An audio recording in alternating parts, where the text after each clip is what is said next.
Thank you very much, Your Excellency, and our national spokesperson, Honorable Shlangwa. As indicated by our President, the IFP undertakes policy reviews every 5 years. And we determine policy on all the portfolios that we engage in national and provincial government and even at local government level. But once every 5 years, we engage in the process of reviewing those policies so that we can take into account current challenges that South Africans are facing, look at contemporary issues, and see how we need to tweak our policies to keep up with what is happening in South Africa at this moment in time. From research that has been done, we have gathered that South Africans are concerned about certain issues, and those issues have been indicated by our President. One is crime and violence. The other is financial and political corruption. The other is unemployment and job creation, land poverty and social inequality, and education. Now, as our President had indicated, there are a number of other issues and portfolios, but in the main, we focused on these 5 areas over the last 3 days and came up with preliminary policy positions that we would still look at, still research, take to the South African public, and then take to our policy conference later on this year. And from there, we would derive what content our manifesto for our 2019 national and provincial elections is going to look like. Now, on crime and violence, I think you are all aware, and all of you must have been victims of crime at some point or the other, but as the IFP, we believe that we are a country at war. Crime and violence are at horrendous levels in South Africa, and there can be no doubt that the current government has failed South Africans in this regard. They have failed in fulfilling their own mandate that all South Africans must feel and be safe. The sad reality is that South Africans, or anyone else for that matter, that may be visiting our country do not feel safe, nor are they safe. The reasons for crime, we believe, are many and varied, and there are a multiplicity of contributing factors, which include many of the social ills that are so prevalent in our society today, such as poverty, inequality, unemployment, and a lack of quality education. And we believe that these toxic stresses lead in many instances to a life of crime being chosen as a line of least resistance and as an easy way out of hardship. The IFP believes that the cluster that deals with security issues in government, we have seen a progressive erosion of core functions and mandates since the dawn of democracy in South Africa. And we think that there is a need to return to fundamentals within SAPS, justice, correctional, and intelligence services. If you look at SAPS, the fact that many of the policemen are demoralized, they're not earning enough, they're not trained well enough. There used to be police training colleges, not only for police, but education, nursing colleges, which focus specifically on these disciplines. But now we don't find them.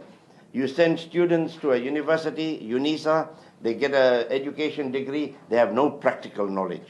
These colleges that were started by our president when he was leader of the KwaZulu government at that time, many of these institutions provided practical and academic knowledge to those that will fulfill their functions. We don't find that nowadays. Academics doesn't work only.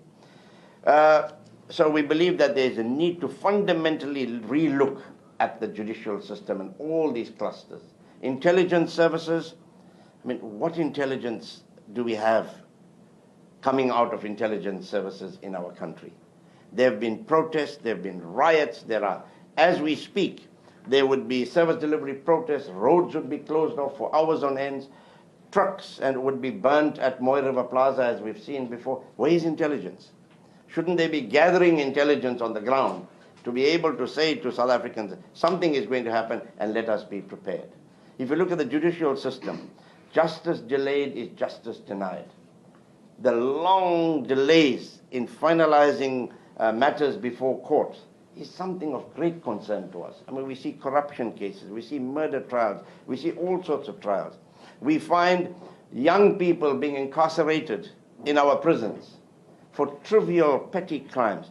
Surely we can have alternative courts to deal with those kind of issues, rather than them waiting in the queue for the normal traditional courts. When I say traditional courts, the courts that we have, magistrates' courts, Supreme Court, and other courts to deal with those issues.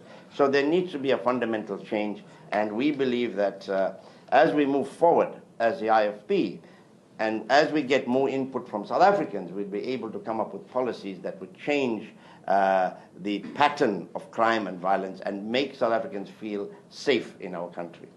On financial and political corruption, I think, we cannot march forward on yesterday's policies, which do not address the current realities facing millions of South Africans, young people, and small businesses. We discussed at length the red tape that goes into starting a business. Even a person wants to start a little corner shop or sell on the street. There's so much of red tape, and there's so much of prosecution and police. We've seen them remove people in Durban when they were selling stuff. Now here are people earning a decent living, but the police come along and move them because we don't have policies to promote small and medium businesses and small and medium industries. And research has shown that throughout the world, it is the small and medium industries that create more jobs than the bigger industries. The bigger industries are moving to technology nowadays. You look at them, they computerized, they got robots. You even go to your car manufacturing companies, they've got robots doing all sorts of things. And soon we might have a day of robots in our country, taking over what we should be doing. You won't be here as camera people. They'll send some drone or something like that and listen to us, and then it'll be on the news. Can South Africa afford that? We are a developing country. So, and we've observed that for far too long, women have been excluded from the economy. And therefore, we are looking towards the establishment of a women's development bank, where women can be financed and women can be encouraged to start their own businesses, because they are the breadbasket of the country. They are the people that make things happen. They are the ones that provide education for us. They are the carers and the givers of strength to all of us as men.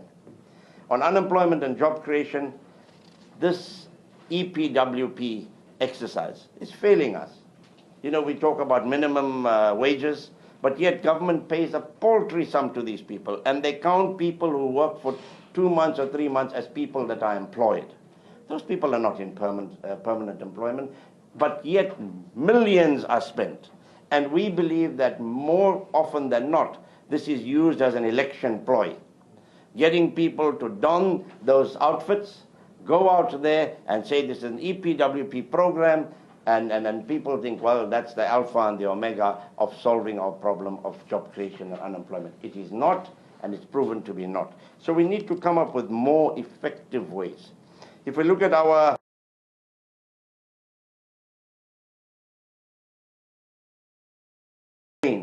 for the job market. You go to university, you do a degree, whatever it is that degree or is what you study relevant?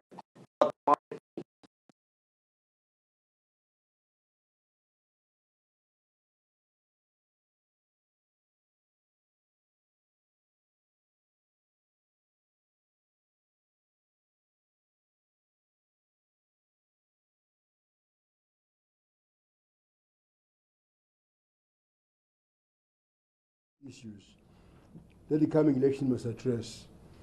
While our policies cover all areas from arts and culture to international relations, we have felt that it was important to engage a policy review on these 5 key areas to ensure that the IFP can provide rational, workable solutions that benefit all South Africans right now.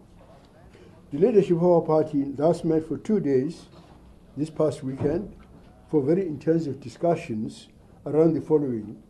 First, the economy. Secondly, unemployment and job creation, land and poverty and social development, education and skills development, and crime and security.